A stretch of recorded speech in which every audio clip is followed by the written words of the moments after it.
Hello and good morning again mga kadiskarte. At ang araw na ito ay isang pinagpala muli ng Panginoon at tayo ay binibigyan ng bagong kalakasan. So galing ako sa hardware and lumber, ibinili uli ako mga gamit. Ngayon, so gagawa ako ng platform dito sa lugar nito para sa lagayan ng tangke tsaka ng pinakamotor niya. So yun yung aayusin ko ngayon. Okay, dito tayo ngayong araw. So magbuhukay tayo dito para sa platform ng tangke ng tubig. So mga at least hanggang dito yung gagawin ko. So ganun siya. So, sisimentohan natin to. Lalagyan natin ng linya ng hollow blocks para makagawa. Okay.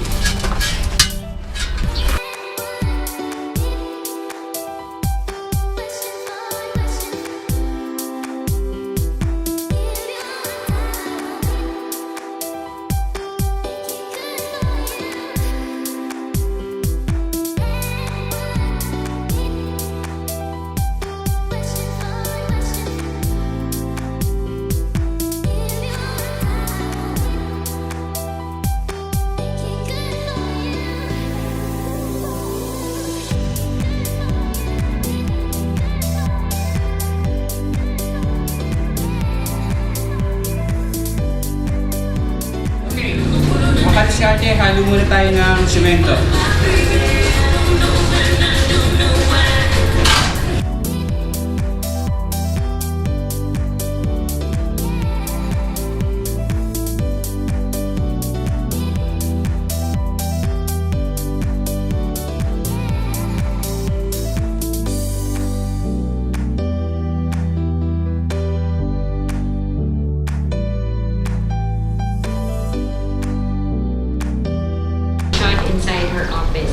This is according to a police report and it goes to show that our judiciary needs extra security.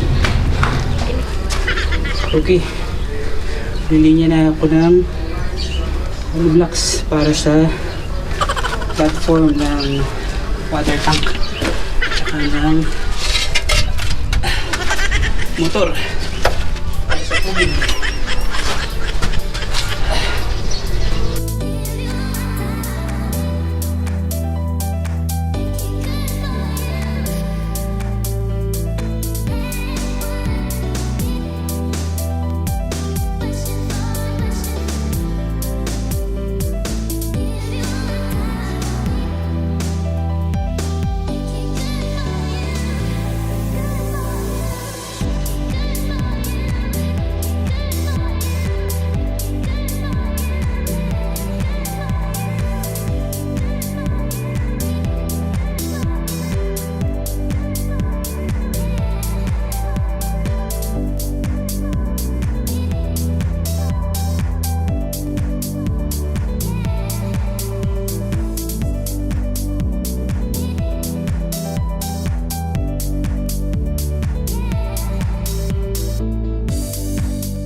Na yung platform, tapos isang patong pa, pero kailangan lagyan muna na iabang na yung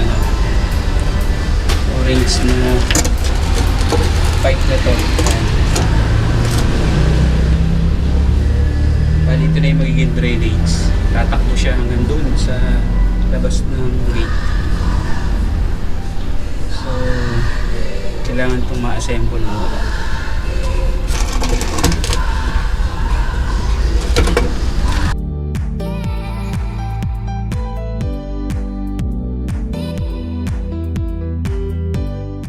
Hello and good morning everyone. Good morning mga kadiskarte. Sa araw na ito ay ipapakita ko sa inyo yung progress ng aking project.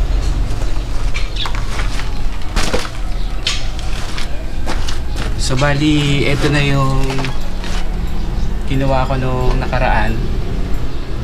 So nilagyan ko na siya ng platform. So nag-install ako ng bricks. Sabi ng itong pinaka haligi niya ito, ang hollow blocks. And then ready ko na rin yung kanyang pipe.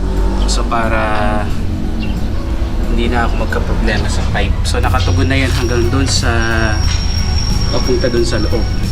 Papunta doon. Ayan, papunta doon sa pinaka kabilang toilet. Pero hanggang dito lang siya sa dirty kitchen. So tatampakan ko na lang to. And then ipo-flooring para magkaroon ng platform yung tangke at saka yung water pump, yung water motor, para makapag-install na rin ako ng tubig. Tapos so yun yung gagawin ko ngayon. Okay, update ko ulit kayo after itong maghapon na ito. Okay mga kadiskarte, pakita ko lang yung platform na ginawa ko. So dito ko ilalagay yung tangke tsaka yung motor, tapos naka-ready na yung drainage nya papunta rin dito para makaikot dun sa loob dun.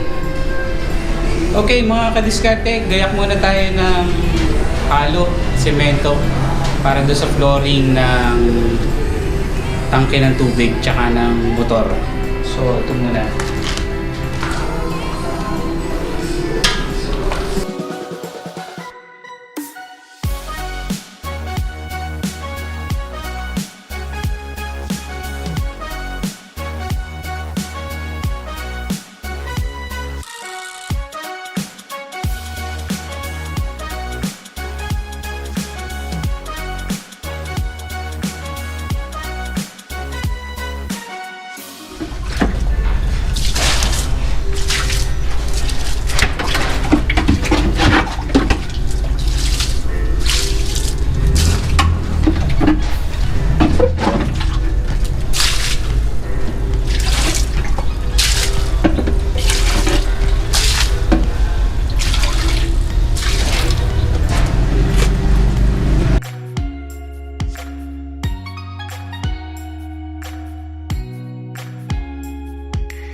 Time nating mag ganito. Tingnan natin kung ano kalalabasan.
Bali, ito na yung platform ng tangke saka yung motor.